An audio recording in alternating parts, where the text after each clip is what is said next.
Bueno, gente, bienvenidos y bienvenidas a este conversatorio coorganizado. Ustedes habrán visto que hemos decidido organizarlo con distintas instituciones educativas de Argentina y Brasil, de Argentina y Colombia, perdón.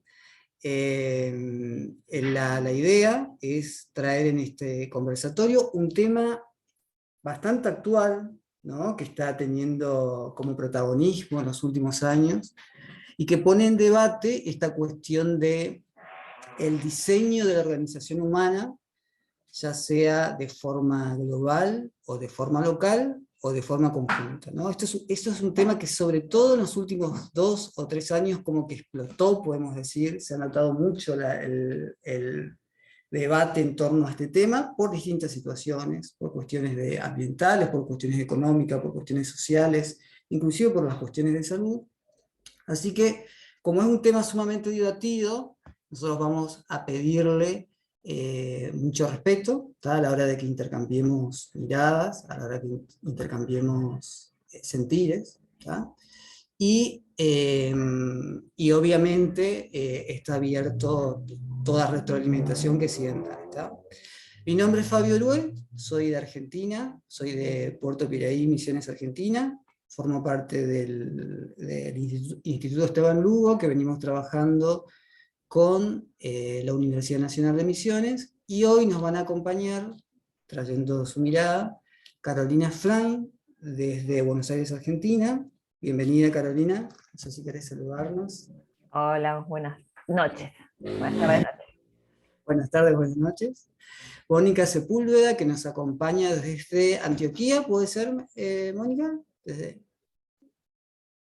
Está sin audio. Hola, buenas tardes, para nosotros buenas tardes, y desde acá, desde Medellín, Antioquia. Perfecto. Y Mario Licencín. Bien, bien. Y Mario Licencín, que nos acompaña desde Posadas, Misiones, Argentina. ¿Cómo estás, Mario? Muy bien, muy buenas tardes, buenas noches para todos. Gente, queremos contarles que algo que nos pareció interesante es que hay gente inscripta de toda Iberoamérica. No difundimos tanto, porque la idea era también de que no sea un grupo tan grande. Si bien se inscribió bastante gente, por lo general no entra toda esta gente inscripta, y la idea es justamente que seamos un grupo no tan grande para que pueda haber un ida y vuelta. ¿Cómo vamos a organizarnos en este conversatorio? Vamos a hacer unas pequeñas presentaciones, estas 4 personas que nos presentamos recién, y después los vamos a invitar a que ustedes digamos, retroalimenten nuestra presentación, y también entre nosotros hagamos algún tipo de intercambio, ¿tá? Yo voy a empezar mi presentación, y a mí me gusta, los que ya me conocen de otros espacios, sabrán que a mí me gusta compartir pantalla, porque me parece que sobre todo a la hora de trabajar lo virtual, a veces con un soporte visual ayuda bastante, ¿no? Así que aguántenme un minuto. Yo voy a compartir pantalla para empezar mi presentación. Acá. Oh.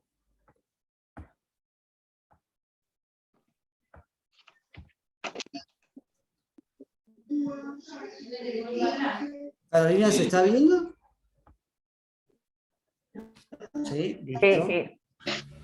Perfecto. Bueno, gente, el tema son las agendas globales, la solución a la crisis ambiental, económica y social. Acá lo primero que me gustaría aclarar, que me parece que no hace falta que ahondemos mucho en esta cuestión de si estamos o no en una crisis planetaria. Me parece que hay de más evidencia de que estamos en un momento de crisis global, ¿no?, que es una crisis que tiene múltiples caras, y ya no necesitamos que nos cuenten, digamos. Nosotros lo estamos viendo en nuestros propios territorios, ¿no?, y lo estamos viendo con una fuerza importante. Nosotros, por ejemplo, en Misiones, en Argentina y en la región, somos testigos cada vez más de las distintas caras de esta crisis, ¿no?, tanto ambiental como económica y social. Por eso, por ahí no vamos a ahondar tanto, ¿sí?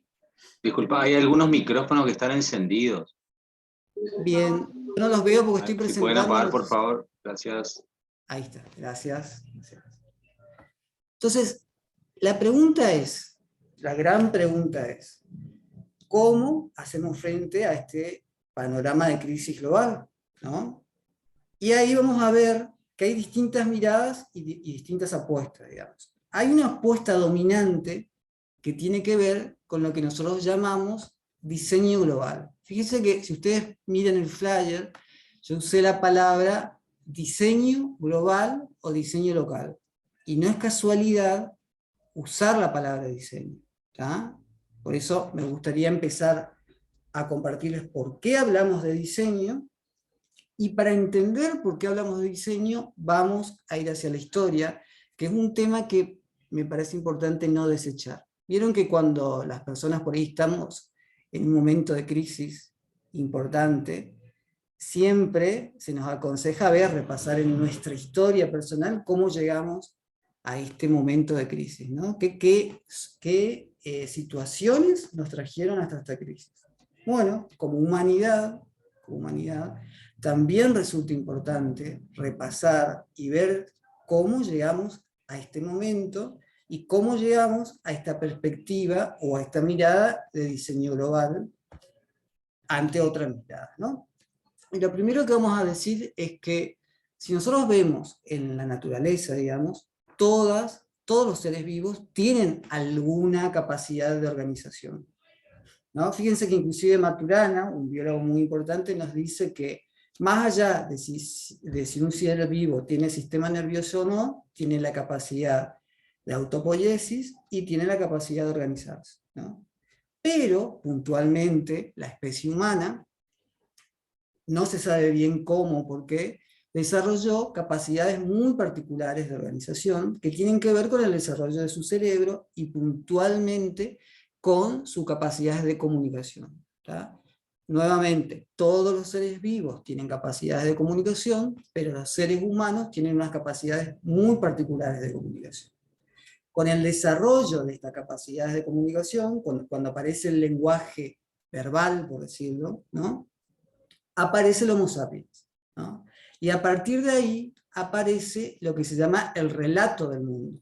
Entonces muchos historiadores dicen que ahí aparece la cultura. Cuando empezamos a relatar el mundo aparece la cultura. En ese primer momento y durante mucho tiempo, durante miles y miles de años, el relato del mundo fue un relato comunitario. ¿Tá? Nos juntábamos alrededor del fuego, nos juntábamos en círculo, relatábamos el mundo y a partir de ese relato nos organizábamos, ¿no? Y eso duró, como dije, durante miles de años. El tema de la cosmovisión no es nada menor, porque también durante muchos años la cosmovisión que nos acompañó es una cosmovisión orgánica del mundo. O sea, nos veíamos parte del planeta, ¿tá? Y veíamos las distintas interacciones que habían en el planeta y que nos incluía a nosotros, ¿no? Pero ¿qué pasó? Y acá quiero aclarar, hay muchos historiadores que mencionan que hay 3 revoluciones que marcaron las formas de organización humana. La primera es la cognitiva, que es la que dije recién, cuando apareció el Homo sapiens, la revolución agrícola, que es la que vamos a ver ahora, y la revolución científica, que la vamos a ver en un ratito.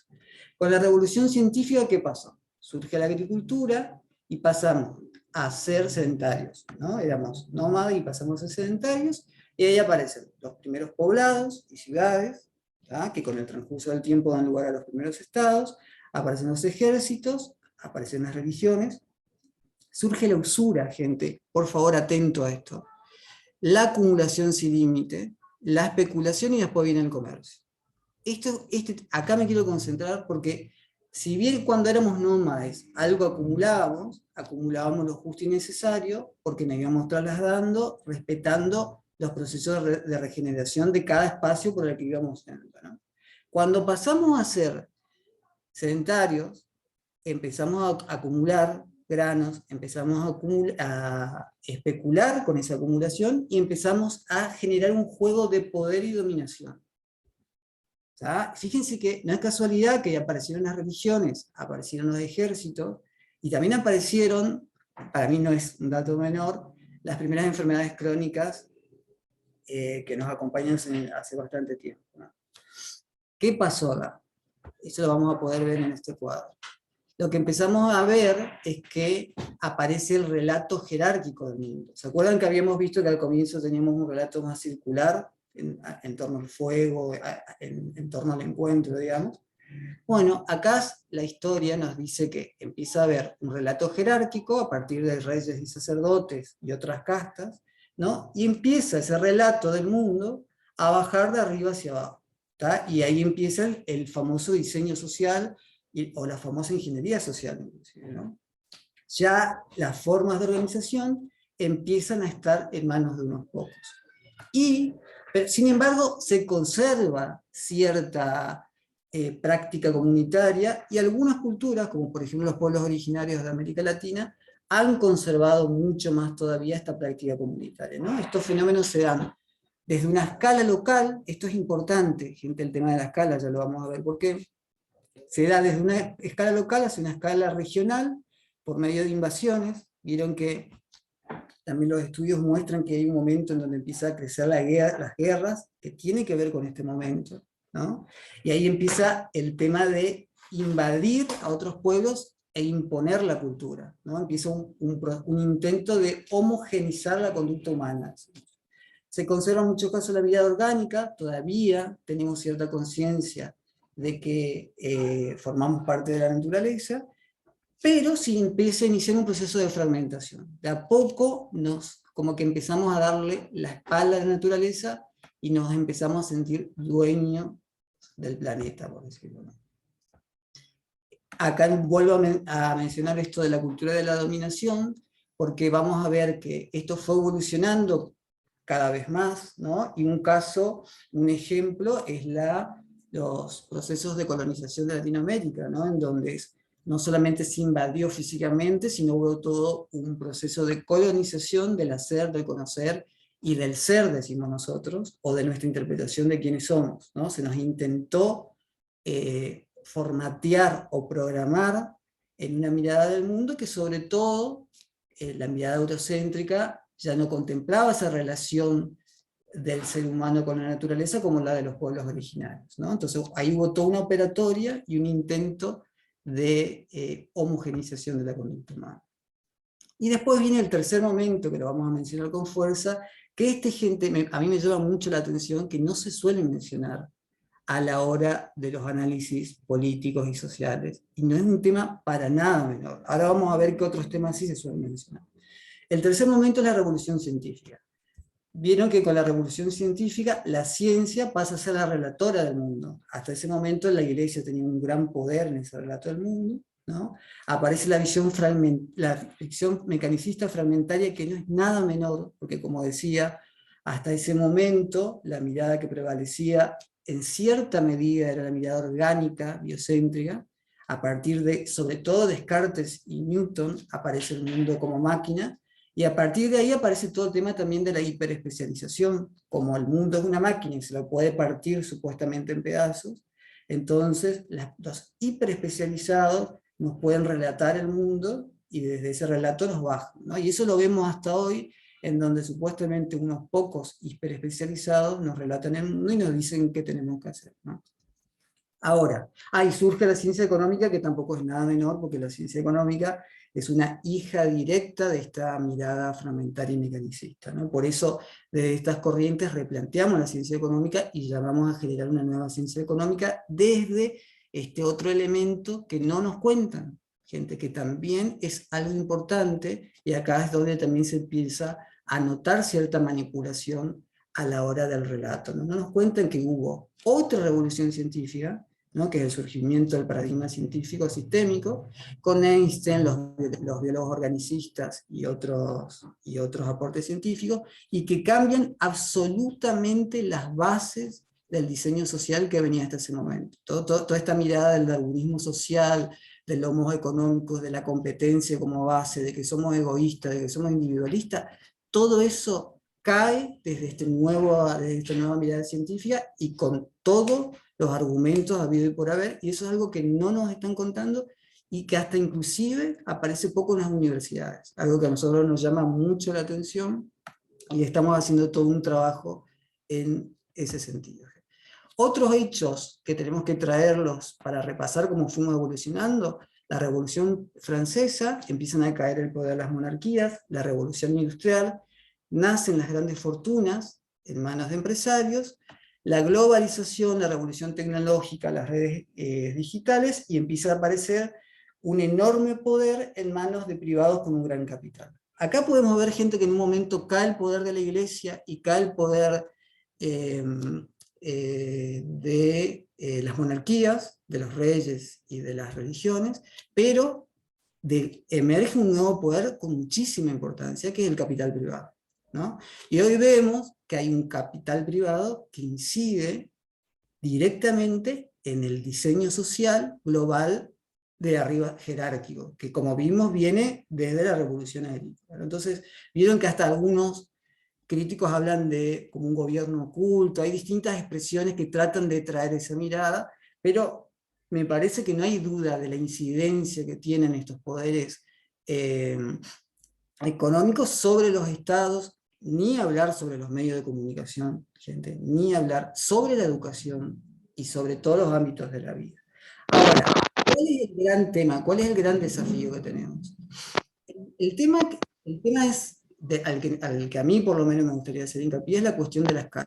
Nosotros vimos que el tema del relato jerárquico, ¿no? Unos pocos nos acompaña hace bastante tiempo, y dice que desde mi punto de vista y de muchos de otras personas, esto también tiene que ver con una fragmentación de la naturaleza. A la medida que nos fuimos alejando de la naturaleza, empezamos a olvidarnos de cómo se organiza la naturaleza y nos empezamos a organizar de esta manera antropocéntrica, jerárquica.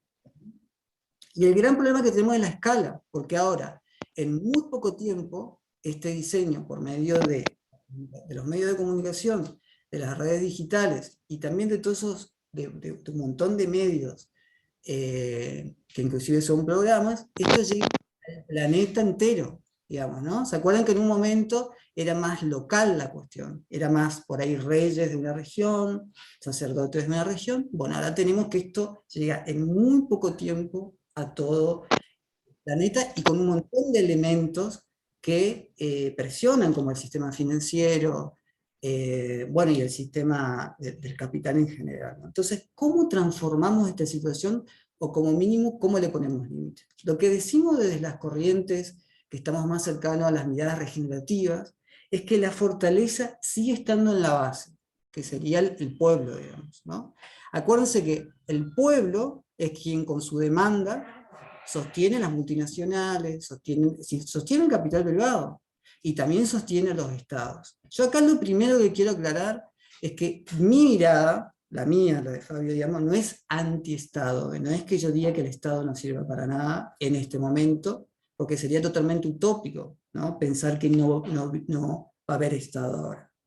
Lo que sí digo es que hay que ser consciente que hay una enorme presión por parte de un sector del capital que incide directamente, y al que no podemos estar desatentos si realmente queremos solucionar el problema que nos afecta. Porque la mirada que prevalece en estas bajadas de línea es la mercantilista.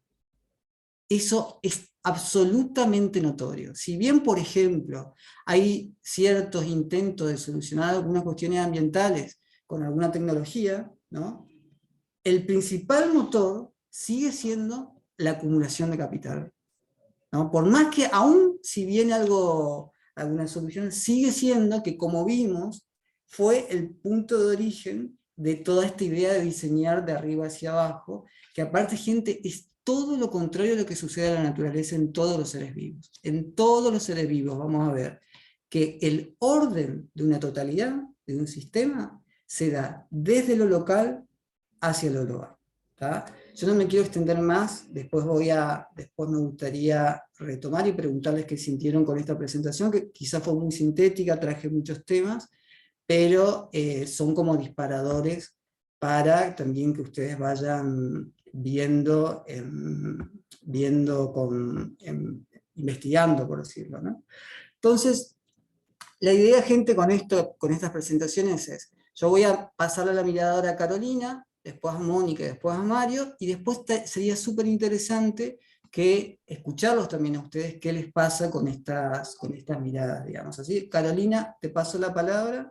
Bueno, bárbaro, me diste un buen pie para lo que preparé. A ver, ¿ahí ven? A ver. ¿Ahí ven? Perfecto, perfecto. Bueno, esperen que no. Bueno, un poco yo me quería focalizar en los costos, ¿no?, de esta agenda global. Si bien obviamente tiene beneficios, de hecho estamos acá reunidos desde distintas partes del mundo ¿no?, por la globalización, pero tiene una contracara, y una de ellas es la gran concentración extrema, ¿no?, de riqueza que se ha producido, y que esta concentración no puede no significar también una concentración de poder. Y esto tampoco puede no generar distorsiones, no puede no afectar a la democracia, no puede no afectar a las políticas de los gobiernos, de los organismos internacionales, o de la justicia, o de los mercados.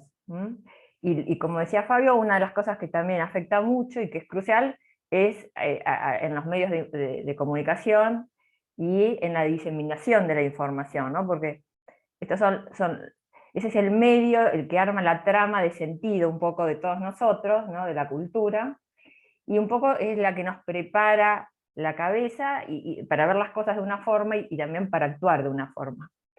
Pero si bien esto, digamos, puede ser arreglable, hay otra cosa que está impactando esta concentración, que es en la vida misma, ¿no? Nos está llevando digamos, al abismo planetario en el tema climático y ecológico, afectando la misma civilización humana. Entonces, bueno, quería ver con datos este impacto, ¿no?, de esta agenda globalizadora que se inicia más o menos en los 80, que bajo el supuesto, ¿no?, de un efecto derrame, empiezan, ¿no?, a bajarse los impuestos a los ricos, a privatizarse, a desregular las finanzas, el libre comercio, y sigue siendo hoy en día la agenda mundial, y son las mismas herramientas con las que se pretende solucionar los problemas en los que estamos, ¿no? A ver, ¿se cambia de pantalla ahí? No. ¿Se cambió? Ahí está. Bueno. Espera. Bueno, digamos, una de las creencias más instaladas que tenemos, digamos, que nos han instalado, es sobre la necesidad de que el PBI crezca, ¿no? Como que esa es la herramienta mágica por la cual se le solucionarían los problemas a todos los gobiernos en todos los países. El tema es que nunca se mira realmente a quién beneficia ese crecimiento del PBI. El gráfico es un gráfico de un inglés que es antropólogo y economista, que nos muestra desde el año 80 hasta el año 2016 quién se quedó con ese crecimiento. Y vemos que es el 1% de la población fue la más beneficiada, se quedó con el 28% de toda esa acumulación. Y si sumáramos desde el 90 hasta acá todas estas rayitas, veríamos que prácticamente toda la riqueza quedó concentrada en un 10%. Y de vuelta, no es solamente el problema de la inequidad, que la podríamos, pero sino que este modelo de crecimiento que se basa, digamos, en un crecimiento continuo del consumo, digamos, eso requiere recursos, eso requiere energía, y eso es lo que pone en jaque al planeta. Bueno, a ver, si me pasa, a ver, tengo un problema, ahí está. Bueno, en esta parte del gráfico nos focalizamos, y esta es la consecuencia en la acumulación global de la riqueza. Tenemos que en la barra roja el 10% más rico se queda con el 76% de la riqueza global del mundo. Toda la mitad del planeta, de la población humana, tiene el 2% de la riqueza global. Bueno, y acá, digamos, ¿cómo afecta esto? ¿Cómo afecta esta concentración en el poder de los estados, ¿no? Entonces acá cuando vemos, por ejemplo, entre las economías más grandes y queremos posicionar, decir, bueno, comparemos el PBI de los países con la capitalización bursátil de las empresas. Entonces vemos que, por ejemplo, Apple estaría en el G7, o que Microsoft, por ejemplo, acá lo vemos en este gráfico, es decir, todos los países que están en verde son economías más chicas que la capitalización bursátil de Microsoft, ¿no? Vemos que Amazon, Alphabet, que es la de Google, también. Es decir, es una concentración enorme.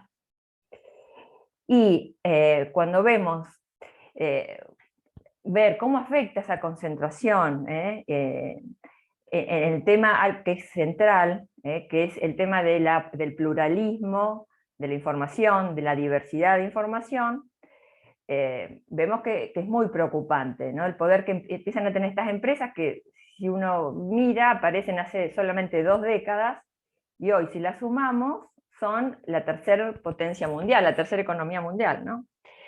Y entonces estos gigantes tecnológicos, digamos, tienen un impacto enorme en la economía de todo el mundo, en la economía global, pero también en las mismas democracias, digamos, las últimas elecciones, siempre hay discusiones del impacto que ha tenido Facebook, que ha tenido, sobre todo Facebook, ¿no? Pero bueno, con el tema de que nos siguen los datos, ¿no? Nos rastrean todo lo que hacemos, ¿no? Online, a dónde vamos, nuestros mails, nuestras fotos, lo que preferimos. Bueno, el poder que están teniendo es abrumadoramente grande, ¿no? Y así como lo decía Fabio, hoy, digamos, en lo personal, un problema que veo como muy preocupante es la asociación entre estas gigantes y el poder gubernamental, ¿no? Específicamente se ve muy claramente ahora en Estados Unidos, digamos, la asociación entre la Casa Blanca y estas empresas para manejar qué es lo que es información fidedigna y qué se tacha de información no fidedigna, ¿no? Con censuras, con desacreditación de gente preparada.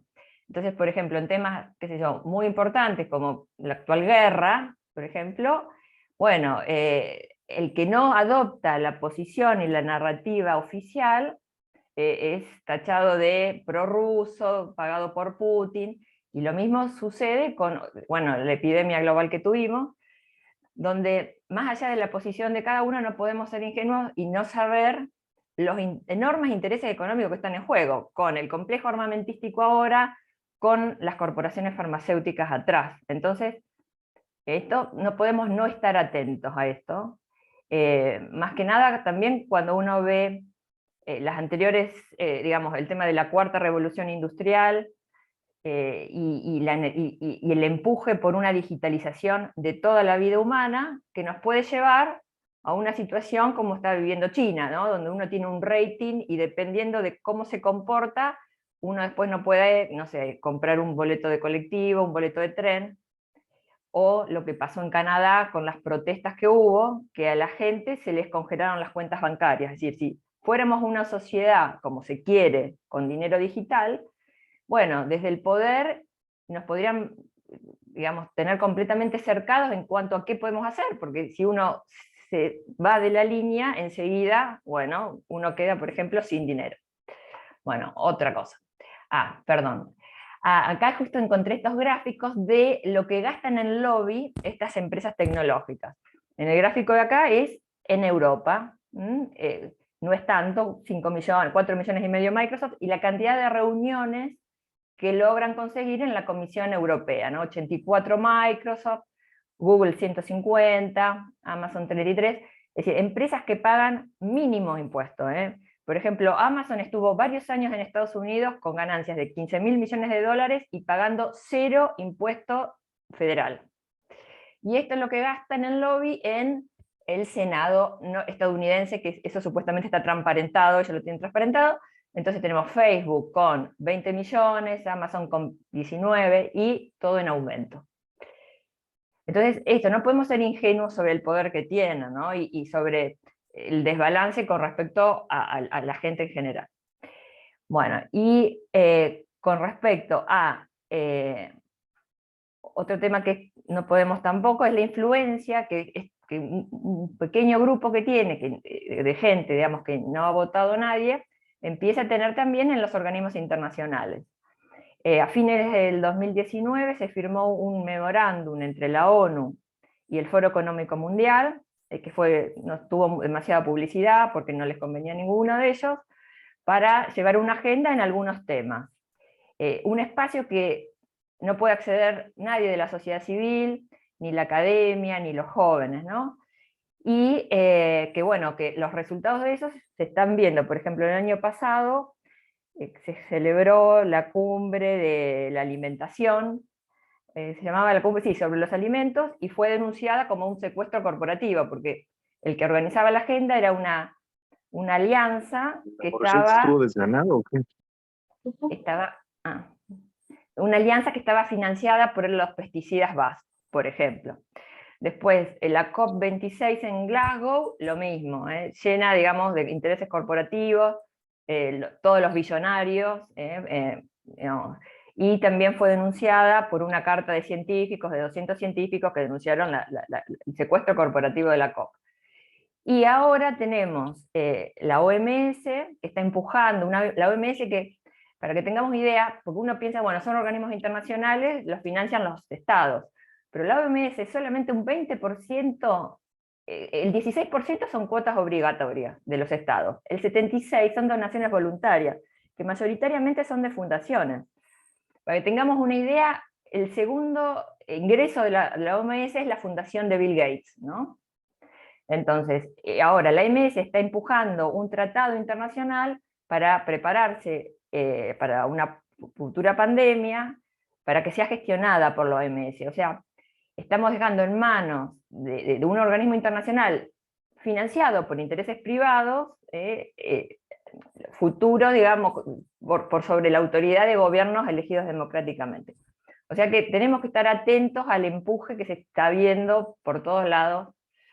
Bueno, y para terminar, digamos, como decía antes, ¿no? Estas cosas las podemos llegar a arreglar, por ahí leyes antimonopolio o poniendo límites difíciles, pero bueno. Pero hay algo que no, y que es este sistema que hemos creado, ¿no? Que de mucha concentración, está impactando en la misma vida, ¿no? Entonces, digamos, sabemos, ¿no? Como dijo Fabio, no vamos a volver a repetir del tema climático, del tema ecológico, pero estamos yendo a 4.4 grados centígrados para 2100, ¿no? Si seguimos en la actual trayectoria de emisiones. Digamos, este es el cuadro de arriba, es el dióxido de carbono emitido durante los últimos 800.000 años, y veamos, ¿no? lo que está ahora. 4.4 grados en 2100, aunque nos parezca poco, tiene un impacto terrible en todo el régimen climático, pudiendo efectivamente pasarnos de un sistema a digamos, un punto de inflexión que se denomina, que podríamos llegar a una tierra de efecto invernadero, es decir, una tierra calentándose por sí misma. Entonces 4.4 grados, para que tengamos una referencia, es con solo menos 4 grados la Tierra entró en la última edad de hielo, ¿no? En la última edad de hielo los mares estaban 120 metros más bajos. Y ahora estamos yendo a 4.4 grados más, y en muy poquito tiempo. Es decir, esto tiene un impacto para la seguridad alimentaria, para la escasez de agua, para las migraciones masivas, que es terrible. Y por si fuera poco, pero también es parte de todo lo mismo, estamos en la 6ª extinción masiva del planeta. Y bueno, y a ver, acá termino. Acá está. Entonces, bueno, para que nos quede claro esto de la sincronicidad, ¿no? Entre esta concentración del ingreso y la destrucción de la vida, podemos ver quiénes son, digamos, los responsables, cuando se hace un análisis de las emisiones de gases de efecto invernadero, y vemos este gráfico, por colores nos podemos dar cuenta. El 1% emite el 15%, desde el 90 hasta 2015 es el responsable del 15% del CO2 en la atmósfera. Si sumamos, digamos, el 10% de la población mundial, es responsable del 50%, o sea, el 10% es responsable de la mitad, ¿no? Y toda la mitad más pobre del planeta es responsable solamente del 7% de las emisiones. Y cuando hacemos el mismo análisis para la crisis de biodiversidad que tenemos, que está muy correlacionada con el uso de los recursos, ¿no? Bueno, es lo mismo, digamos, los países más ricos son los responsables, los grandes responsables de la situación. Entonces, bueno, es muy necesario que nos cuestionemos sobre la racionalidad y sobre la justicia de este sistema que hemos creado, ¿no? Y que se retroalimenta a sí mismo y que solo se sirve a sí mismo, unos muy poquitos, y nos deja sin lo esencial, digamos, sin la vida. Así que bueno, ahí terminaba. Gracias, Caro, gracias. Yo simplemente para que tomemos algunas cosas, Caro, me parece importante destacar esta cuestión de que ese por ciento menor, que es el que más contamina, que es el que más acumula, es el que está diseñando las supuestas soluciones. O sea, Claro, atento a esto, ¿eh? claro, Ese porcentaje que total. supuestamente nos va a traer soluciones sociales, económicas y ambientales, es el que más contamina, el que más acumula y por lo tanto el que más desequilibrios sociales, económicos y ambientales provoca. ¿Está? Mónica, todo tuyo, te paso la palabra. Hola, bueno, como en esa misma línea, está muy rico todos esos datos que acaba de dar la compañera, porque cuando uno no tiene esa mirada econométrica es muy interesante para mí, pues digamos que soy de las, me dicen si ya se ve, espere, yo lo pongo grande, espérate, ya, listo, ¿ya se ve? Hola, hola, ¿me escuchan? Sí, sí, Hola. sí, se ve perfecto, Bueno. Mónica. Bueno, que es muy interesante porque, bueno, desde la pregunta que nos convoca en esta conversación con la gente que estamos acá, creo que hay un asunto que para nosotros es muy importante y tiene que ver con esa noción de desarrollo que se ha instalado, digamos, desde las agendas globales, pero también de lo que empieza a emerger en esas, digamos, en esas otras apuestas cuando empezamos a hablar de unas alternativas de ese desarrollo capitalista y me gusta mucho la pregunta que ustedes dicen, los mismos que están contaminando son los que están construyendo las posibles soluciones, porque desde esos discursos de las alternativas del desarrollo, donde básicamente lo que hay es unas adecuaciones al enfoque clásico, ¿cierto? Que surge en esa mirada histórica que tú propones, Oribe, Fabio, y que digamos, empiezan a problematizar la misma noción del desarrollo, ¿cierto? Creo que al menos desde la universidad que yo represento, que es el Colegio Mayor de Antioquia, venimos, digamos, en esos ejercicios presentándonos, bueno, son preguntas sobre alternativas del desarrollo o alternativas al desarrollo, ¿cierto? Y creo que es más la segunda porque el discurso del desarrollo que viene de una mirada más colonial para nosotros en América Latina, nunca se ha cuestionado el rol y el lugar que tiene el ser humano en relación con la vida y con la naturaleza. Y creo que eso es un primer elemento que quiero como constatar. Y yo quiero, digamos, en esa misma línea que plantea la compañera que me precedió, es como todo ese discurso de los ODS en las agendas globales y la ONU y todo el mundo hablando sobre esos objetivos del desarrollo sostenible, ¿cierto? Que si uno va a revisar, ¿cierto? Si uno va a revisar desde que se promulgan a hoy, ¿qué ha pasado? ¿Cierto? ¿Qué ha pasado? En mi cátedra universitaria es muy interesante porque empezamos a rastrear, por ejemplo, se supone que los objetivos en la agenda global lo que iban a hacer era generar acciones para mitigar el impacto de lo que está pasando, pues de los datos que nos presenta la compañera, pero realmente lo que encontramos es o sea, no ha, o sea, ha empeorado todo, ¿cierto? Todos los índices han empeorado, ¿cierto? Entonces, en ese sentido, creo que hay que empezar como a problematizar, digamos, esas vertientes que desde la promulgación de los ODS han aparecido, sobre todo, yo no sé si en América Latina, pero al menos en nuestro país, sí han trabajado desde un discurso supuestamente de defensa de los recursos naturales, de protección del planeta. Entonces aparece una primera vertiente desde una economía controlada, ¿cierto?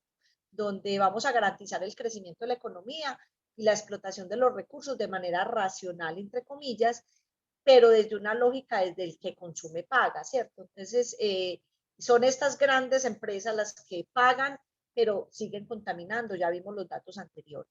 O la otra vertiente ecologista proteccionista, que nos habla de una economía ecológica desde el discurso de las 3R, ¿cierto? Vamos a reciclar, reutilizar y reducir, donde ponemos el discurso en las escuelas, ponemos el discurso en las ONGs, ponemos el discurso, pero nunca hay una pregunta realmente por quiénes son los que realmente contaminan, ¿cierto? Y si en esa gráfica que presenta nuestra compañera anterior, que gracias por lo que presenta, ese 1% recicláramos, reutilizáramos y redujéramos, ni siquiera podríamos disminuir en un porcentaje significativo digamos, el deterioro que tenemos del planeta. O finalmente, digamos, esa vertiente que empieza a aparecer más como desde una mirada, yo lo llamaría más tecnocrática, de la gestión del medio ambiente, desde las ingenierías ambientales, la educación ambiental, que sigue reconociendo el ambiente como un entorno en la planeación, pero el ser humano, la mirada antropocéntrica sigue estando al centro, ¿cierto? Entonces, digamos, esas tres vertientes, hay más, yo las reduzco en eso, se han instalado en las agendas globales, se han instalado en los discursos de la academia, de la educación, y que de una u otra manera no han resuelto realmente desde los años 70 a hoy absolutamente nada. Y entonces en contravía aparece, digamos, una vertiente que yo la llamo de colonial, de los pueblos originarios, donde dicen, un momentico, este asunto tiene que cambiar, ¿cierto? Un poco como en ese asunto, ¿cierto?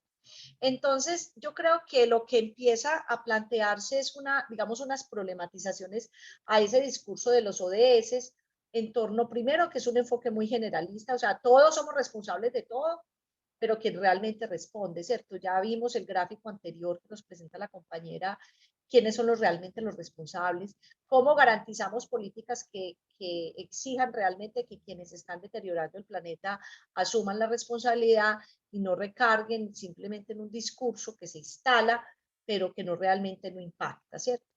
El tema de las imprecisiones en las mediciones, creo que los estados cada vez más, yo por ejemplo Colombia vi el informe que presenta ante la ONU diciendo que han cumplido con el 92% en el cumplimiento de los ODS, pero solamente porque en las agendas, en los planes de gobierno aparecen, pero realmente no hay nada, ¿cierto? Pero se sigue privatizando,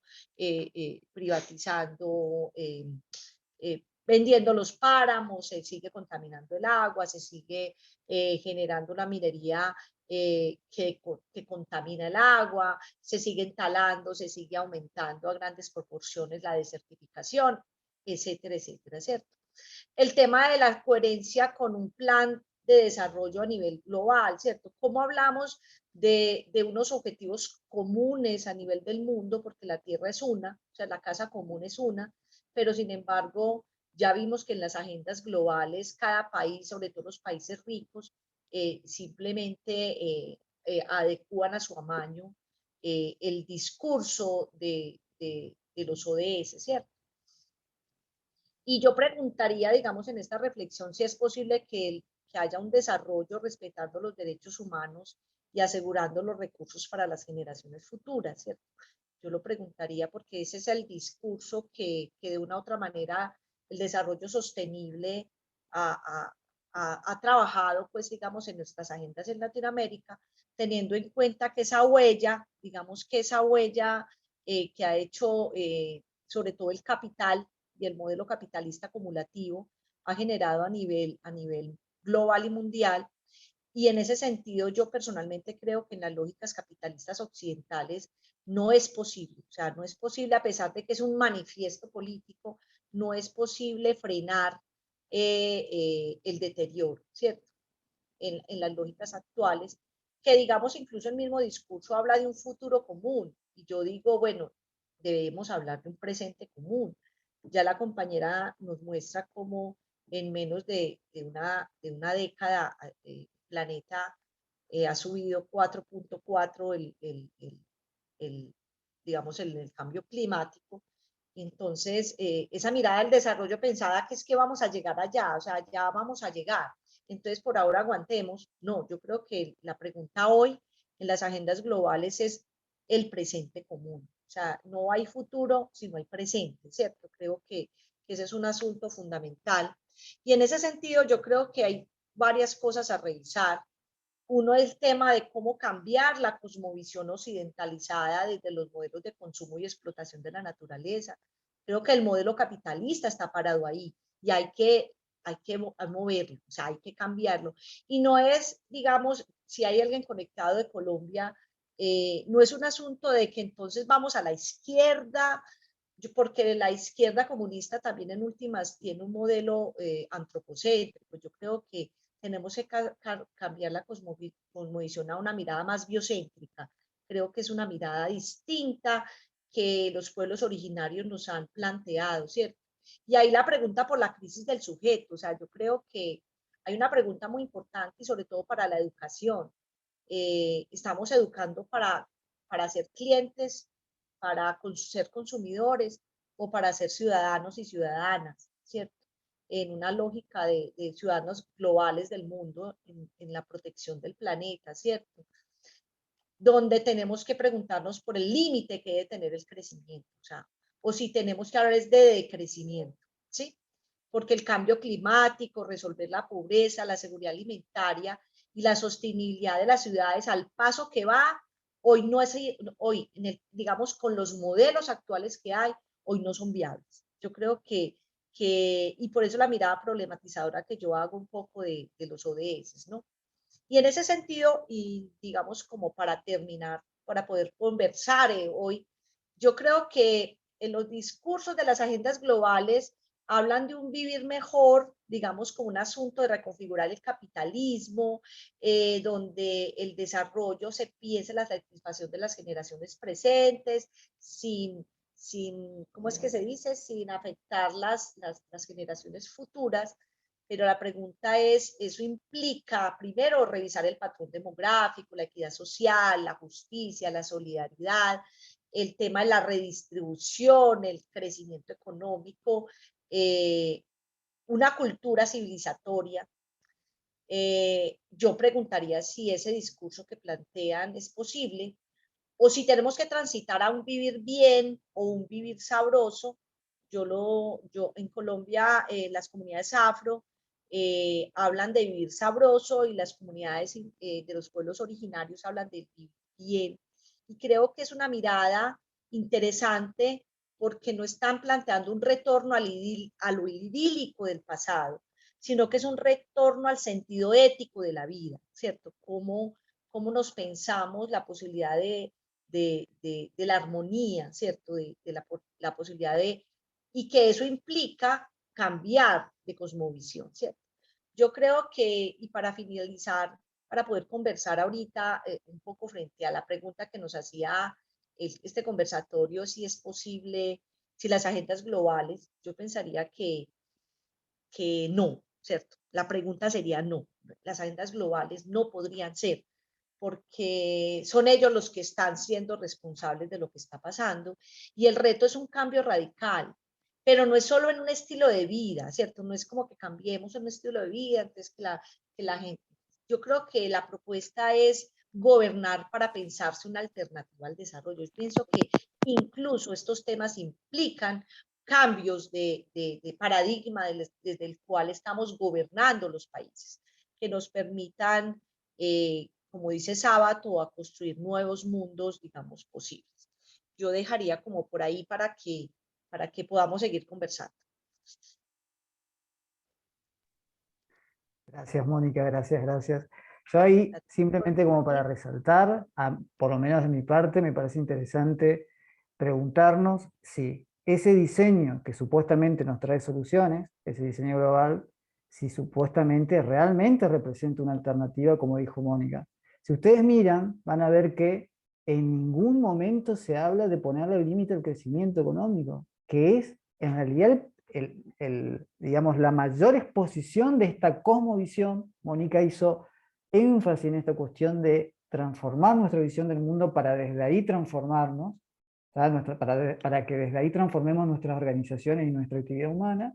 Y se acuerdan que cuando yo empecé dije en un momento la visión orgánica y la visión mecánica, ¿no?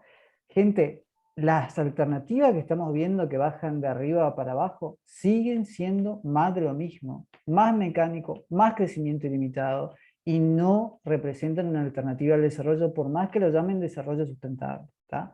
Mario, todo tuyo. Dale. Bueno, voy a tratar de conectar con todo lo que vienen diciendo. Creo que hay algo que se viene mencionando desde el principio. Yo le voy a agregar la palabra que es paradigma. Que el paradigma es la visión del mundo, la lente a través del cual yo percibo la realidad, ¿no es cierto? Que está constituido, podríamos decir, por creencias, por valores y por acciones. Y este paradigma, como fue explicando hoy Fabio, fue cambiando a lo largo de la historia. O sea, cuando éramos cazadores y recolectores teníamos una determinada percepción horizontal, nos consideramos parte de la naturaleza, como una extensión de la naturaleza. No existían la jerarquía, eso recién empezó a aparecer. Bueno, la economía era una economía de regalo. ¿Por qué? Porque después cuando pasamos a ser agricultores, empezamos a acumular, cambió el paradigma, pasamos de la economía de regalo a una economía de intercambio, aparecieron la jerarquía, como decía Fabio, empezó a aparecer también la idea de superioridad del ser humano con la naturaleza y con otras personas. Y posteriormente, todos estos paradigmas tardaron miles de años en ir modificándose, en ir cambiando, ¿no es cierto? En estos últimos, hace 500 años aproximadamente, tuvimos, podríamos decir, lo que sería la revolución científica que estaba explicando Fabio, donde ahí pasamos de la visión orgánica a la visión mecanicista. Y por el aporte de algunos, o sea, por algunos aportes de estudio de determinada disciplina como la matemática, la física, la astronomía, y determinados pensadores que fueron apareciendo como Galileo Galilei, Descartes, Newton, etc., se conformó lo que hoy decía Fabio, este paradigma dominante, lo podríamos decir, que es mecanicista, determinista, lineal, enfoca la competencia como patrón, es antropocéntrico, etcétera, etcétera. Ahora la pregunta es, ¿cómo hicieron o cómo se hizo para que este paradigma se desplazara por todo el mundo? Yo analizando, pensaba, ¿no es cierto?, que creo que podríamos decir que hay 4 instituciones, a nivel general, 4 instituciones que son las que manejan el mundo. ¿Qué son?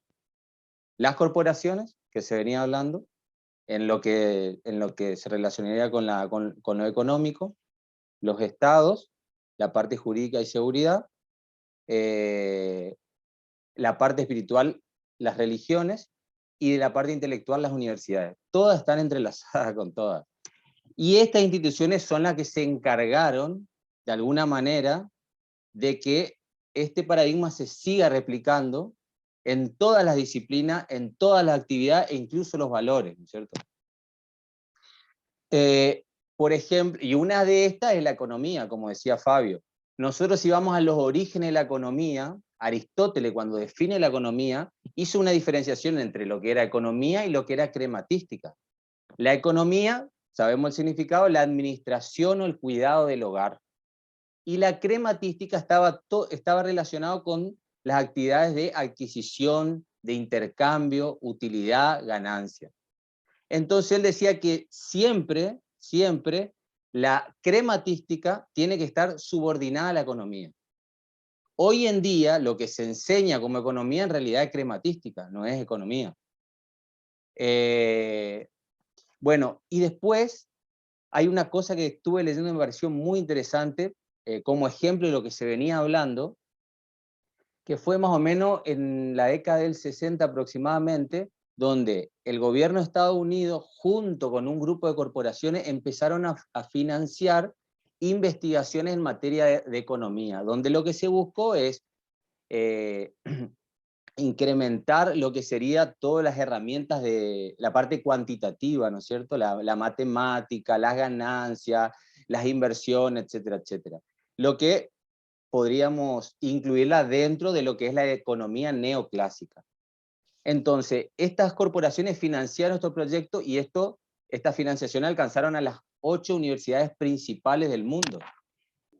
Este enfoque fue replicado por la mayoría de las universidades. Entonces esto hizo que la mayoría, prácticamente todas las universidades del mundo, enseñan una sola economía, con teorías del siglo XIX y del siglo XVIII.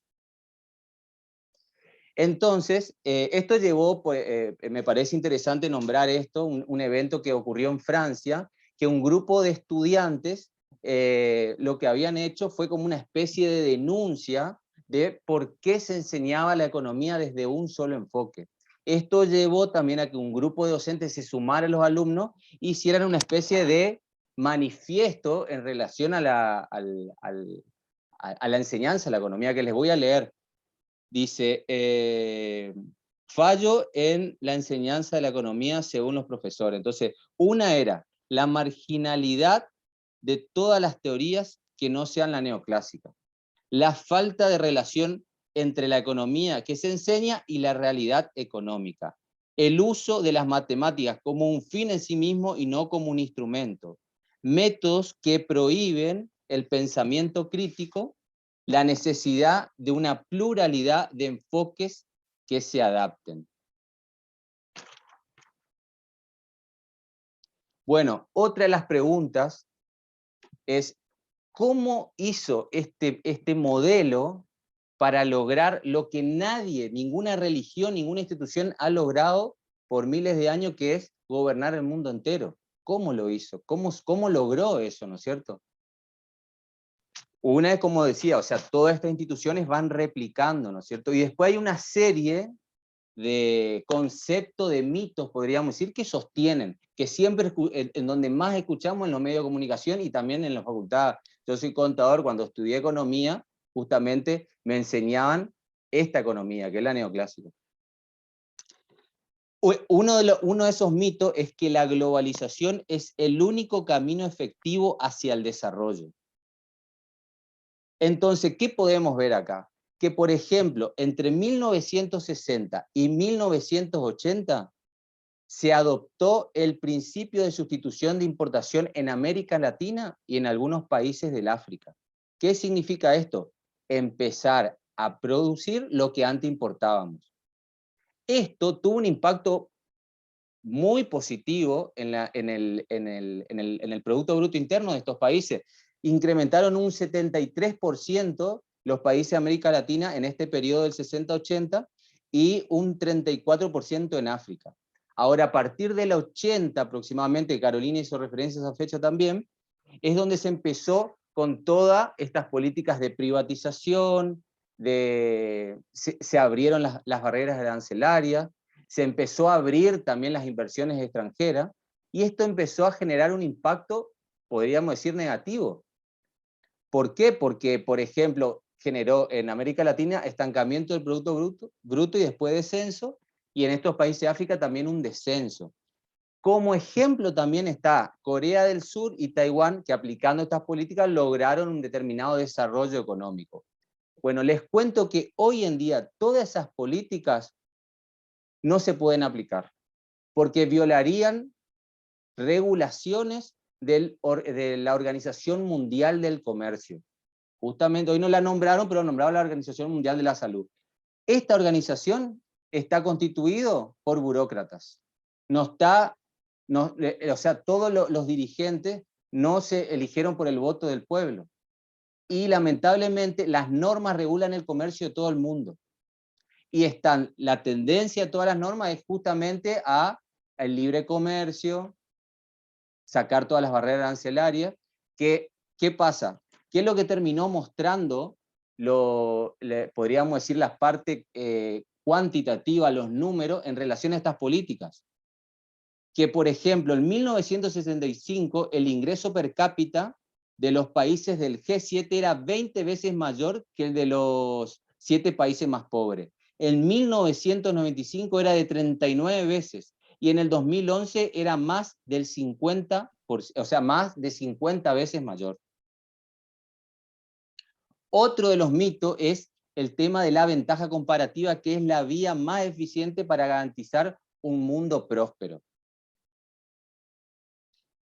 Bueno, acá tenemos, por ejemplo, el tema del libre comercio, que siempre escuchamos. El libre comercio, ¿a qué nos lleva? ¿A qué tipo de acciones nos lleva el libre comercio? A la producción a gran escala. ¿Para qué? Para poder exportar. Y no a la producción de pequeña escala para poder satisfacer las necesidades locales. Y todo acá creo que sabemos las consecuencias que tiene la producción a gran escala. Grandes utilizaciones de maquinaria que son de acceso a un grupo reducido, sobreexplotación de la tierra, monocultivo, uso de agrotóxicos, fertilizantes, etcétera, etcétera, etcétera, contaminación, etcétera, etcétera. El tema de las ventajas comparativas, cuando lo planteó David Ricardo, él lo planteó teniendo en cuenta que no había movilidad del capital. O sea, yo, por ejemplo, me destaco en la producción de vinos, entonces produzco vino y lo exporto. Brasil se destacaba en la producción de cerveza, lo exportaba.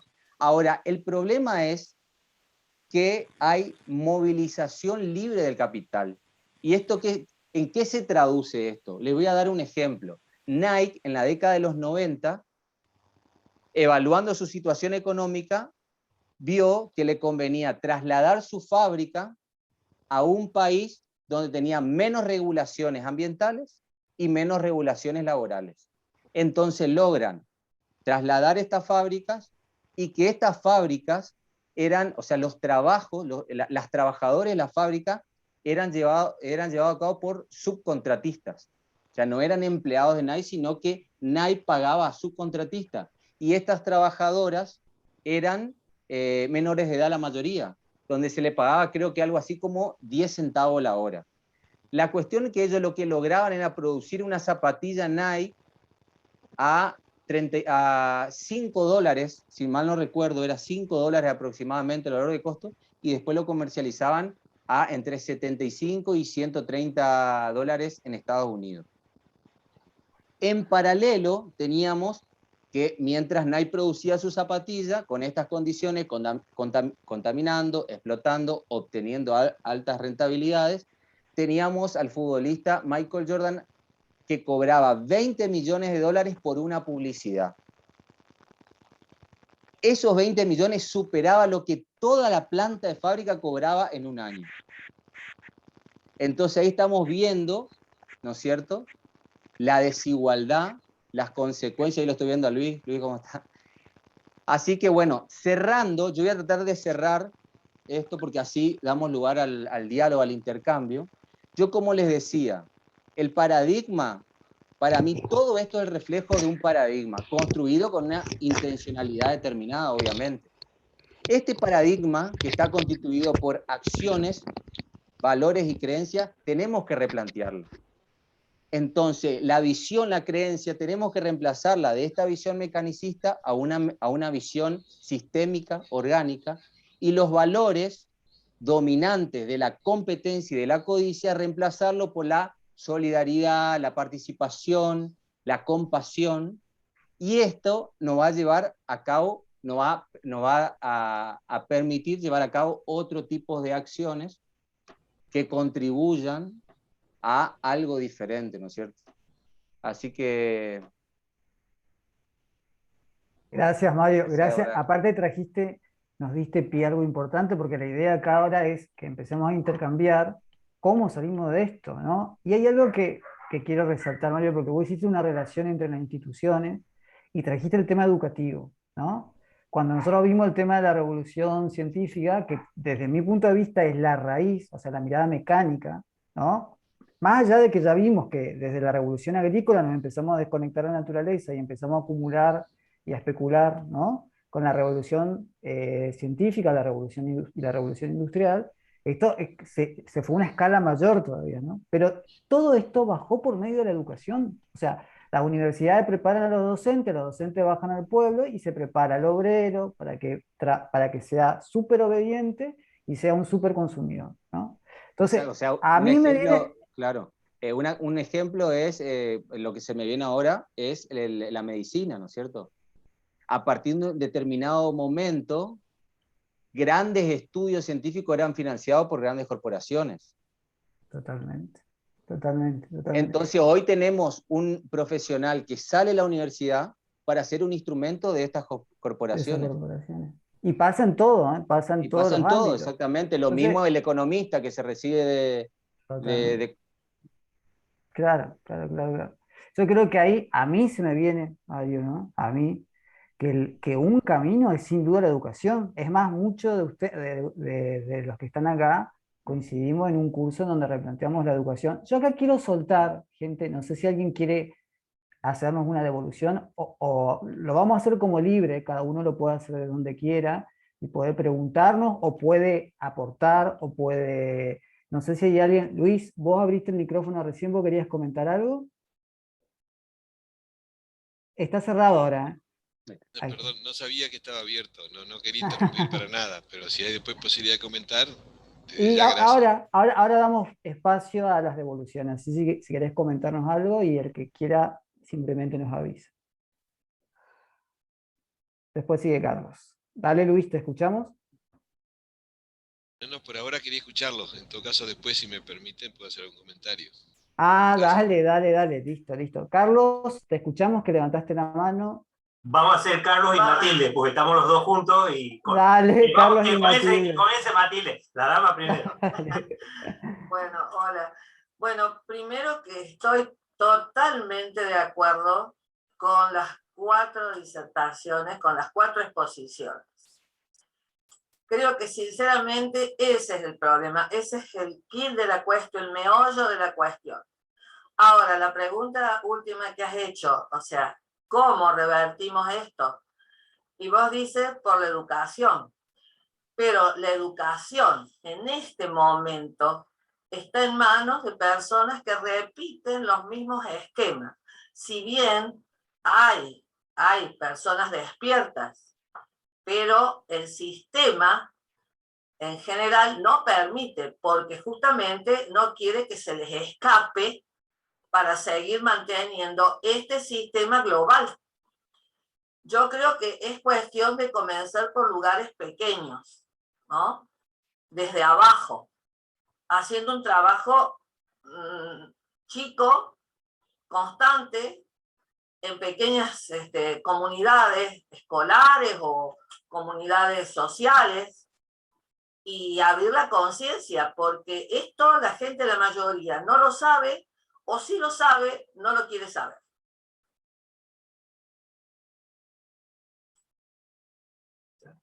Creo que es eso, ¿no? Por lo menos de mi parte hasta ahora.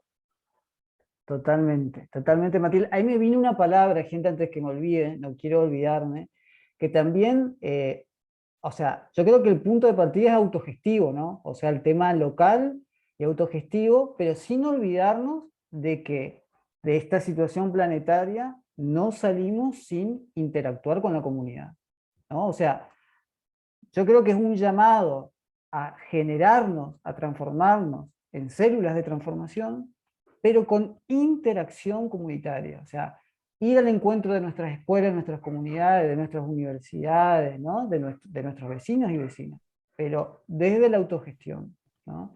Y una cosa que quería mencionar es que tenemos todas las herramientas, porque el sistema dominante se presenta como supuestamente lógico y científico. No, hoy tenemos hasta las herramientas desde la universidad. Fíjense que nosotros estamos organizando esto desde universidades que hace 6 años era totalmente impensable. Totalmente, hace 6 años esto, hablar en una universidad, no se podía. O sea, esto se va generando de a poquito porque nos juntamos organizaciones sociales con académicos, con agricultores, con vecinos y vecinas, a replantear el modelo, a replantear el conocer, a replantear el hacer y a replantearnos el ser, quiénes realmente somos, ¿no? Sí, Fabio, Fabio, ¿me permites decir una cosita? Sí, Mónica, sí. En relación a lo que dice la compañera, es que yo creo que la pregunta que ella, y es de fondo, o sea, yo creo que no es solamente la interacción con las comunidades, sino también la pregunta por el sujeto. O sea, yo creo que Mario, cuando habla en su propuesta, es qué tipo de profesores estamos formando, pero también los que ya están formados, cómo también los volvemos a formar, porque es que el discurso, nosotros somos producto de un sistema occidentalizado moderno, organicista, mecanicista, como ustedes lo dicen, ¿cierto? Nosotros todos pasamos por ahí. Toda la academia, si lo ven en cualquier carrera, lo forman así. Y cómo, digamos, estos nuevos discursos que tú dices siguen estando tímidamente en las universidades, en las facultades de educación, ¿cierto?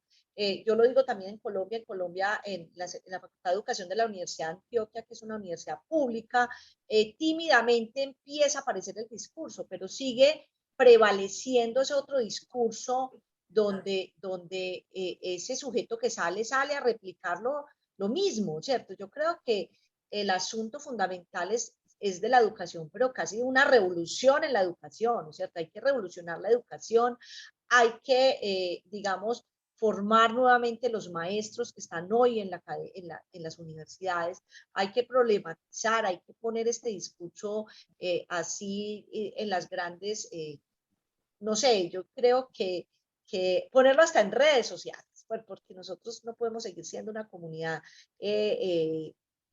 como aislada, sino también cómo ponerlo en esos otros discursos que, que, que, que incluso en la música, en el arte, como estos grandes artistas que hoy están hablando de eso, lo ponemos también ahí. Quería decir eso ya. Sí, si me permites. Sí, Carlos. Sí, yo voy a volver a algo que habló Mario, de esas 4 instituciones que él mencionó. Yo más que instituciones le llamaría 4 poderes que estuvieron a lo largo de la humanidad presente, jugando cada uno un rol, unidos, porque en definitiva siempre han estado juntos. Lo que pasa es que cada uno ha ido teniendo a lo largo de la historia un momento. En un principio, la parte religiosa jugó con la gente a través del miedo y de la culpa. Eso fue cambiando, ¿no es cierto? Y en este momento seguimos con el miedo y la culpa, pero desde esos organismos, ¿no es cierto?, que dicen que nosotros somos los culpables de todo. Y nos echan a nosotros la culpa, pero ellos no hacen nada para realmente que se solucione. Y no van a hacer. Y no lo van a hacer porque no les interesa. No les interesa. Pero siguen actuando los 4 juntos. Y lo que más nos llama a nosotros, con Matilde, nos llama la atención, es cómo se han visualizado. Porque el tema de estos grupos, de estos gobiernos ocultos, en la década del 70, si uno hablaba, le decían que estaba loco. Pero uno en este momento los está viendo y los está escuchando, y la gente los ve y lo escucha, pero a la gente la han adormecido. O sea que ya está todo puesto a la mirada de todo. Pero, ¿qué han hecho? La han adormecido a la gente, ¿no es cierto?, desde el punto de vista espiritual, intelectual, de todos los sentidos, y es una masa a la cual la manejan de acuerdo a su anteojo. Pero siempre está el tema de que dice se le escapa la perdiz. Y siempre hay gente que está, ¿no es cierto?, luchando fuera de ese sistema para ver si se consigue que esto, bueno, cambie y realmente podamos llegar a algo mejor. O sea, eso es lo que creo que pasa. Totalmente, Carlos. Y algo está pasando, porque yo siento que cada vez hay más personas encontrándose, cada vez hay más procesos autogestivos, procesos comunitarios, y así como hay un sistema extractivista y destructor que avanza, también yo uso esta expresión, siento que hay como un sistema inmunitario despertando del planeta, ¿no? Me gusta usar esa palabra, y creo que es un despertar, creo que es un despertar, y como dicen los pueblos originarios, es un despertar integral, ¿no? va más allá de solo lo intelectual. Yo creo que hay también una base que tiene que ver con esta cosmovisión y que es espiritual, sin duda. No sé si, creo que Luis Clarisa... quería Luis, compartir algo. Ah, no sé. No sé si hay alguien más. Me gustaría hacer un pequeño comentario. sí, Luis, te escuchamos, sí. ¿Se escucha bien? Se escucha perfecto. Bueno, gracias. Aclaro que pude conectarme recién cuando estaba poniendo Carolina. Me pareció recontra interesante, pero no alcancé a escuchar todo, sino una parte, y después, bueno, lo que siguió también, me perdí lo de Fabio, pero no sé si se podrá ver después, pero me parece algo que vale la pena inclusive tener como forma de difundir, porque han sido análisis y diagnósticos muy eh, interesantes y necesarios que se conozcan. Eh, yo comparto con ustedes todo esto. Siempre mi preocupación es pensar de que nosotros vivimos en el medio de un orden social que se ha ya impuesto en todo el planeta, salvo excepciones quizás de pequeños países o lugares. Y este orden social, que el capitalismo, tiene una base económica y tiene una dinámica que con su poder ha ido poniendo a su servicio al resto de los órdenes de la sociedad. O sea, la dinámica económica que nosotros hemos naturalizado es que eh, las decisiones para saber qué vamos a producir, cómo producimos y cómo distribuimos, se guían por dos cuestiones, la búsqueda de la máxima ganancia y la búsqueda del máximo crecimiento, porque parten de la competencia, que es la regla de juego fundamental. O sea, la competencia hace de que el que no es competitivo desaparece, por lo tanto, bueno, ya se sabe, ¿no? Para ser competitivo hay que ganar, si no desaparece, y por lo tanto la prioridad de la máxima ganancia significa que cualquier otra cosa se subordina a eso. Eso genera procesos que están muy claros en Carolina cuando dice, y bueno, no ganan todos, ganan unos, se hacen cada vez más poderosos hasta que llegan a ser poderosos a nivel mundial, ¿no es cierto? Y siguen con su propia dinámica. Ahora, esa dinámica económica que naturalmente genera una estructura social muy desigual, se va expandiendo al resto de la sociedad, porque la dinámica política se pone al servicio de esa dinámica económica, es decir, los actores que gobiernan, en definitiva, cuando tienen que definir entre el interés de la comunidad o el interés de una corporación, y bueno, miran a la corporación porque de eso depende su estabilidad. Entonces la política también empieza a responder a esos intereses económicos y bueno, hay como una retroalimentación. Pero también ese orden que es tan injusto se está legitimando porque hay un orden cultural que se ha trabajado, como bien ustedes dicen, desde la educación, pero también desde la comunicación, que hace que nosotros naturalicemos todas estas aberraciones increíbles, ¿no es cierto?, de que por día mueran 50.000 personas por desnutrición, que haya esta desigualdad tan grande, y ya la hemos naturalizado. Entonces hay un conjunto de órdenes y que cuando pensamos en que es necesario cambiar este sistema, porque en el marco de este orden social no hay salida, es decir, el fin es la humanidad va hacia el abismo, como decía Ban Ki-moon, y apretamos el acelerador. El tema es pensarlo en todos los órdenes de la sociedad y no solamente lo económico. Lo económico es clave, si nosotros no pensamos otra forma de producir y de consumir, no vamos a lograr autonomía para poder superar esta economía tan competitiva. Pero esas formas de producción que se están generando en muchos lugares, hoy todavía están atomizadas, pero hay buenos indicios y señales de que se están expandiendo. Ese orden económico necesita también un nuevo apoyo y un nuevo consenso cultural. Y el tema es que hay que trabajar mucho porque de la cultura, bueno, un poco nos han impuesto que estamos todos más bien cómodos acá, si no tenemos una alternativa mejor, preferimos esto y no nos animamos, ¿no es cierto?, al cambio. Hay un orden político, hay un orden científico, tecnológico que está exclusivamente para garantizar que siga esta dinámica. Entonces hay que ver cómo se piensa también la ciencia y la tecnología al servicio del cambio, al servicio de la resolución de los problemas de las comunidades, de los pueblos. Entonces el tema es cómo, por un lado, cómo pensar todo esto articulado, y de ahí yo rescato lo que, no sé, hoy no lo pude escuchar a Fabio, pero que lo he escuchado otras veces, la importancia de dos cuestiones.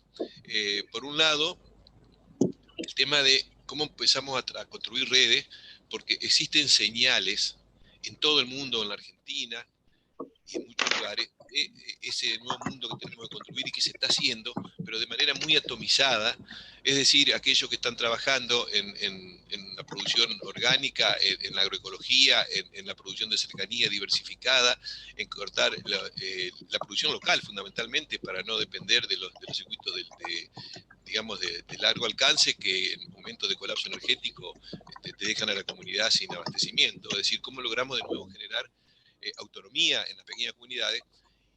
Es decir, yo pienso que en eso el tema de la construcción a través de las redes, de vincular con redes, de manera de que todo eso no sean alternativas aisladas, porque aisladas el sistema lo deroga, las come, las destruye, las coopta. ¿Cómo logramos articularla? Y lo otro que es tan importante, que también lo he escuchado mucho en Fabio, el tema de cómo reconstruimos comunidad.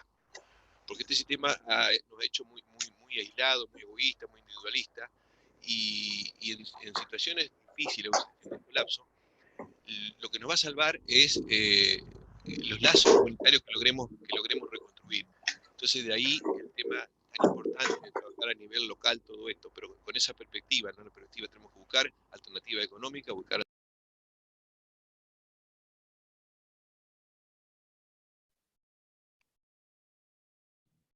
Luis, Luis, te mutaste, está mutado. A ver, ¿podés abrir el micrófono? Ahí está. Fue un minuto, no, ahí. Bueno, sí decía que yo creo que las alternativas tenían que ser pensársela integralmente, ¿no? Es decir, cómo buscar formas políticas de construir diferente, porque la política un poco se ha puesto al servicio, un poco no, casi todo al servicio de mantener este sistema.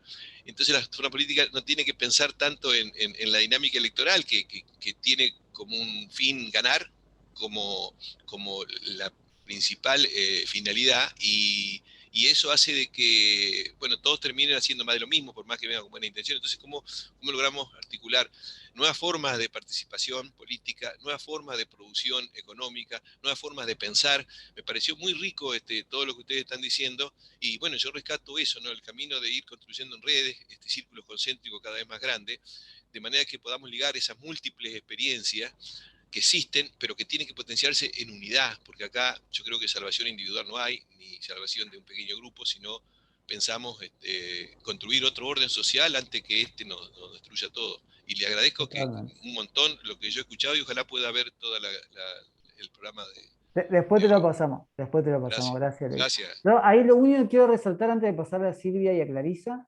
es que también tenemos mucho para sanar. Nosotros eso lo venimos trabajando bastante en nuestros cursos, porque este sistema no solo que destruye el planeta, sino que no solo que nos fragmenta de la naturaleza, sino que nos fragmenta a nosotros mismos. Y una de las principales consecuencias tiene que ver con nuestra capacidad de comunicación. La comunicación es un elemento sustancial para generar comunidades, ¿tá? Y este sistema nos ha dañado emocionalmente y psicológicamente, y eso se ve en nuestras capacidades de comunicación, ¿tá? Fíjense, a mí me reinteresa esto, gente, porque nosotros lo vemos. Luis, por ejemplo, participó en un curso con nosotros, en un curso de economía, en donde nosotros no dejamos de ver cuestiones emocionales, psicológicas y de la comunicación, porque es una cuestión elemental a la hora de construir comunidades. Silvia y después Clarisa. Silvia. Hola, ¿cómo están? Voy a tratar de ser breve, ¿eh? Yo me siento como sapo de otra laguna. Los veo volando por los aires y yo trabajo de otra manera, soy más ejecutiva que teórica. Por ejemplo, leo un libro que se llama Dinero sin inflación y sin tasas de interés, recomendado y subido al foro. Tengo un amigo que se llama Solmi en Buenos Aires, 31 empresas y no tiene cuenta bancaria. Todo lo maneja por trueque. Es posible.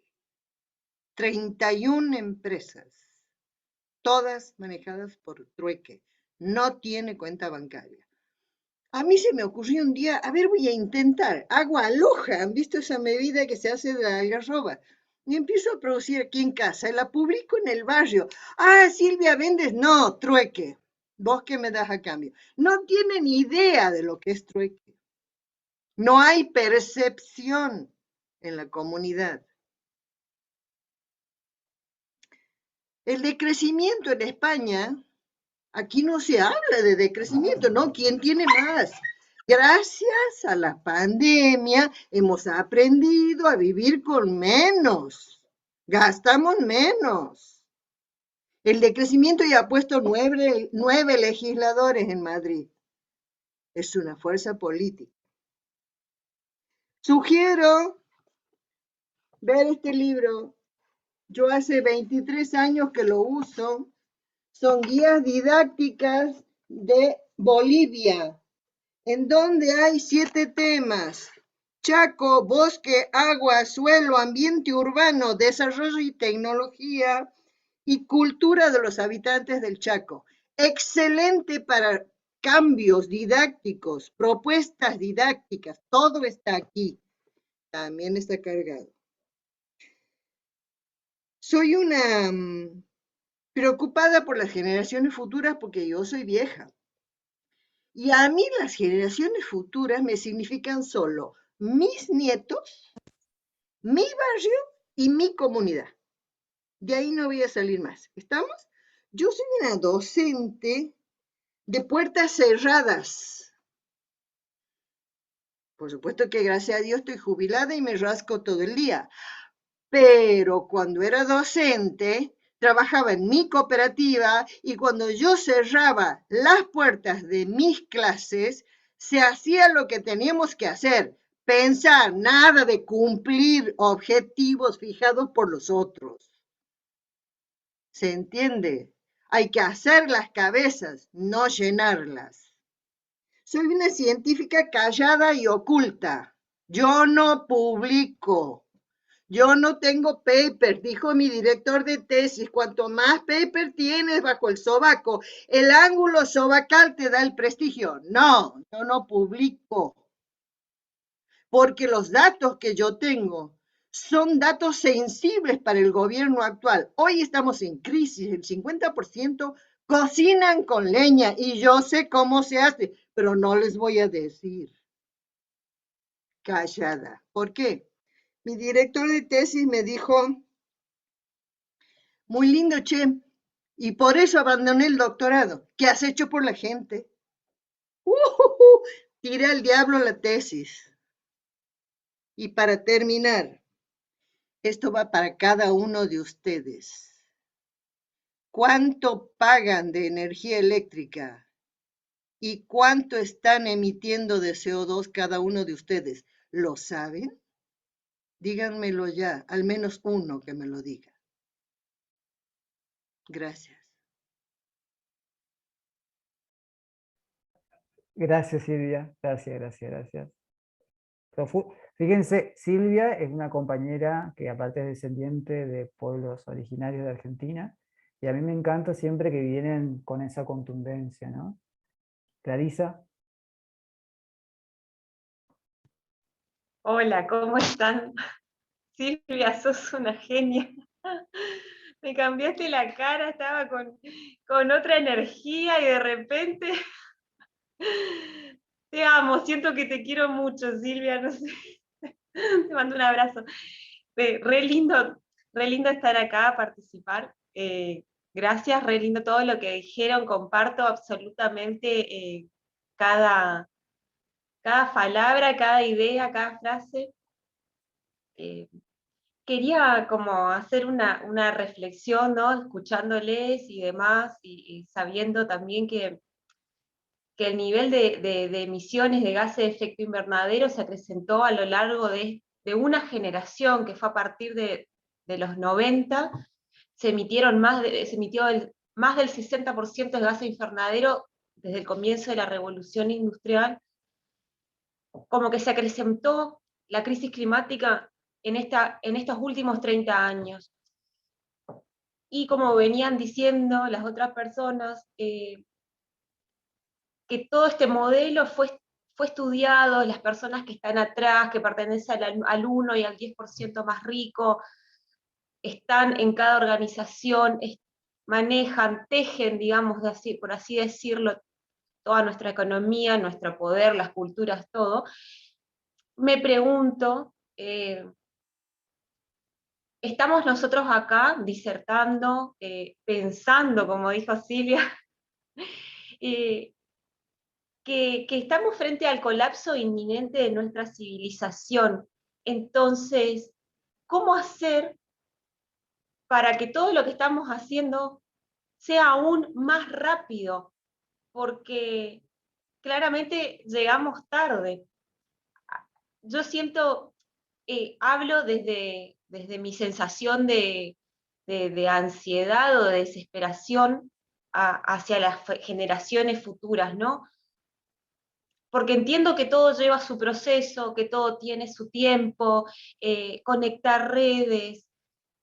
Por eso decía que comparto absolutamente todo lo que dijeron, pero veo desde mi punto de vista como que tiene que ser un poquitito más rápido, porque al resto a las corporaciones que nos manejan y demás, les tomó su tiempo, y de repente tienen todo tan organizado que en solo 30 años pudieron generar este caos climático.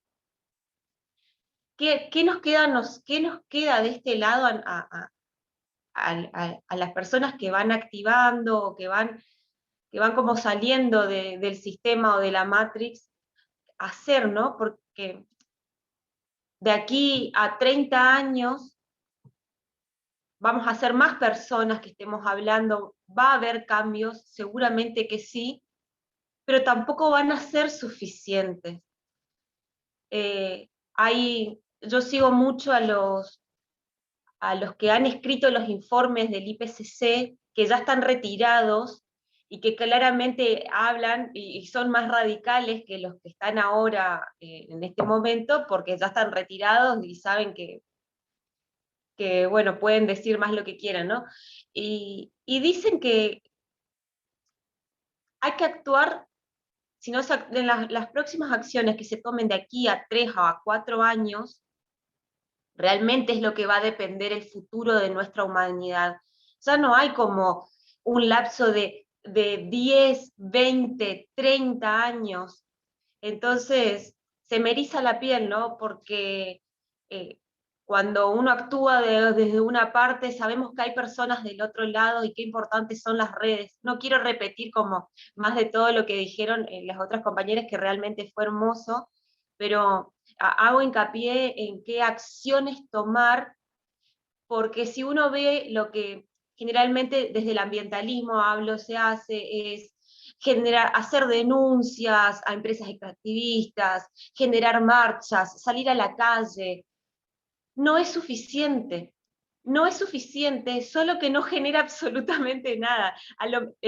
Lo que rescato es que se genera así contactos, se generan redes, se genera ese saber que si, no sé, dentro de 30 años hay un mundo colapsado, del otro lado del país hay personas que nos están mandando su amor y nosotros le mandamos todo ese amor a las personas que fuimos conociendo, ¿no? en el transcurso. Pero que es necesario como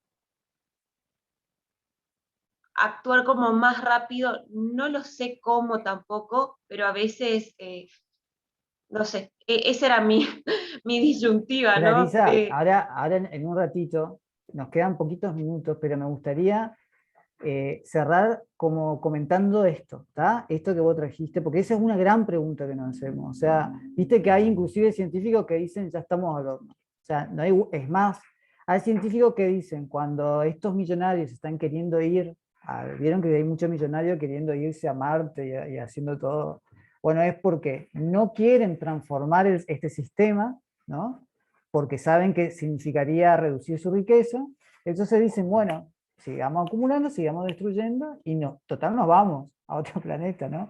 Es complejo, pero dejemos, tipo, para el cierre, quiero escuchar a Aide, y me gustaría retomar después lo que vos dijiste recién como cierre, por lo menos mi mirada, ¿está? Aide, y nos da tiempo para ella, y porque nos quedan unos minutitos. ¿Te escuchamos?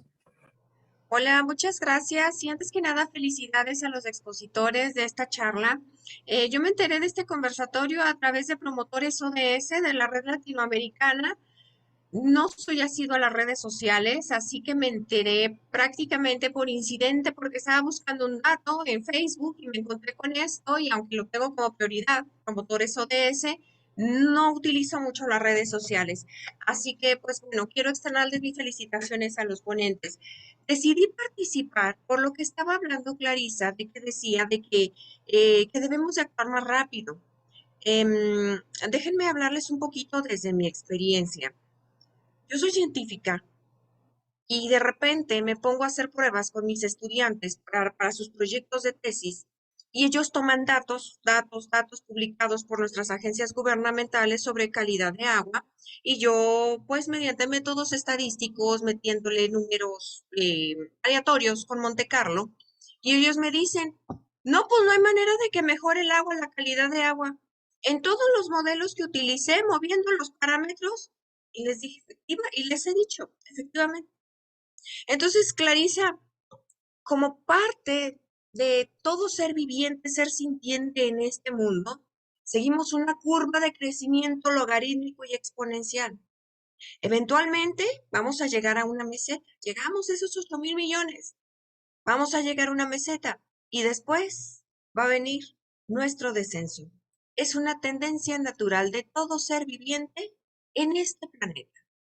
¿Estamos sobre la extinción masiva?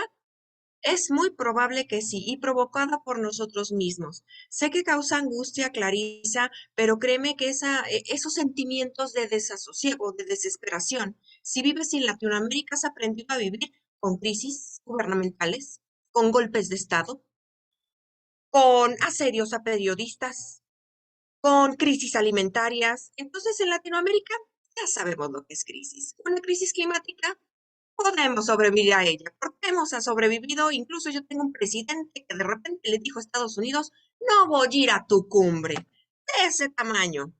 Así que vamos a tener una crisis con nuestro vecino de arriba y lo vamos a superar. Entonces, de todo esto me lleva el punto inicial del título que tiene esta charla y se llama ¿Las agendas globales son la solución? Desde mi punto de vista, no lo son. Las agendas globales son una guía, así como fue la primavera silenciosa. Mira lo que le estamos haciendo al planeta. Así como fue el informe Brundtland. Si no hay desarrollo sostenible, nos vamos a extinguir. Así como fueron las agendas 21. A nadie le sirvieron, por cierto, pero estaban muy bonitas. Pero oigan, ¿quién iba a leer casi 400 hojas? Por Dios. Vinieron los ODM. Los más beneficiados, los pobres. Qué bueno. Vinieron los ODS. Los más perjudicados, los pobres. Qué malo. Así que es parte de nuestra experiencia todo esto. ¿Son la solución? Las agendas globales, no. Pero por lo menos te dicen cómo más o menos puedes hacerle desde tu perspectiva individual, practicando con el ejemplo para ver si contagias esa sostenibilidad desde tu práctica docente o desde tu quehacer diario en tu comunidad. Suena triste, Clarisa, suena alarmante, pero creo que estamos en un punto en el cual ya no hay vuelta atrás. ¿Cómo le vamos a hacer para devolverle al planeta todo el carbono que le debemos? ¿Cómo le vamos a hacer? Recordando que somos un sistema cerrado con respecto a la materia y un sistema abierto con respecto a la energía. En una generación, en 2, en 3, es más, en los próximos 3 o 4,000 años, no le vamos a devolver ese carbono a este planeta. Y va a estar allá. Así que tengamos la mejor vida que podamos, demos el amor que podamos, enseñemos sustentabilidad, porque tal vez Malthus sí tenía razón y empezamos el descenso. Eso es lo que quería opinar al respecto de este conversatorio y qué agradable fue. Aprendí muchísimas cosas que a veces se olvidan o que no se toman en cuenta cuando eres tan cuadrada que nada más eres estadística, química y matemáticas. Muchas gracias y pues todo por mi parte. Y Clarisa, no te alarmes. En Latinoamérica sabemos vivir en crisis de cualquier tipo. Siempre. Gracias. Mira, da pie a algo súper importante, que tiene que ver justamente con lo que pensaba, lo que me disparaba también Clarisa, ¿no?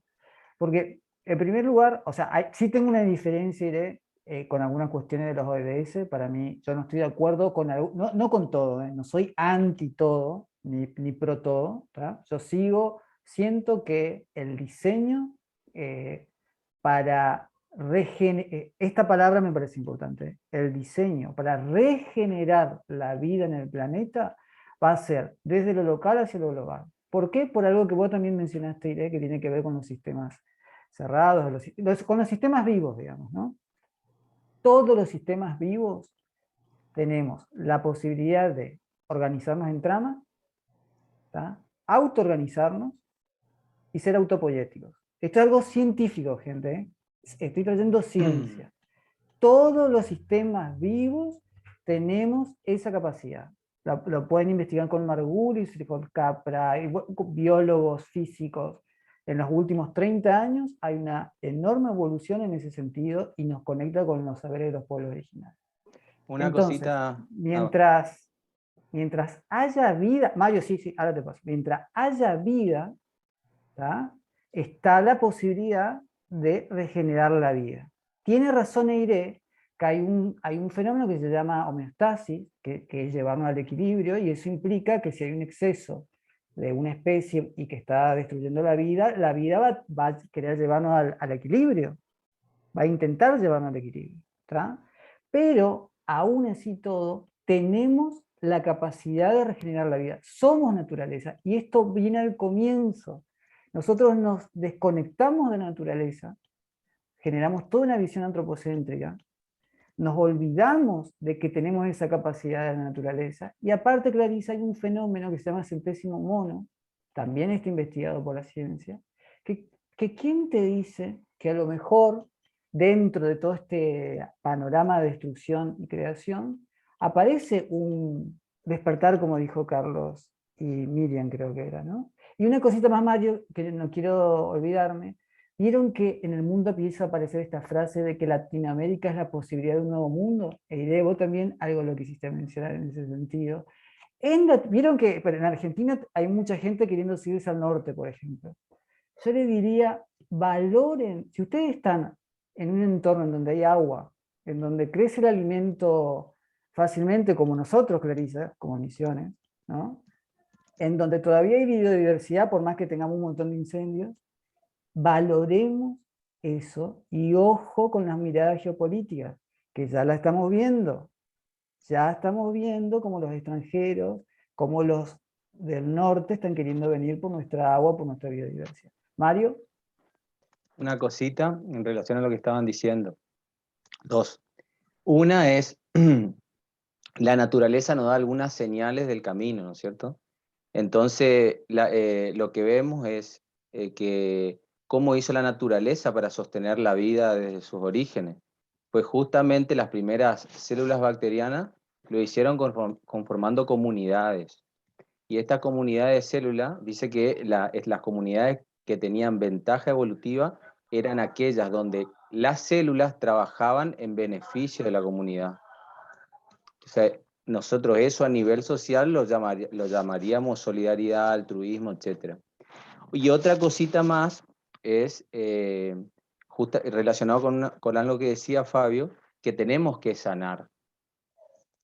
Hay muchas cosas que tenemos que sanar porque justamente este sistema, como decía, no solamente, o este paradigma no solamente hizo daño al mundo exterior, que es un reflejo en realidad de la crisis de conciencia de la persona, sino también que nos afectó a nosotros. Nos dijeron que en nuestra naturaleza de que somos racionales, que somos competitivos, que somos maximizadores, etcétera, etcétera.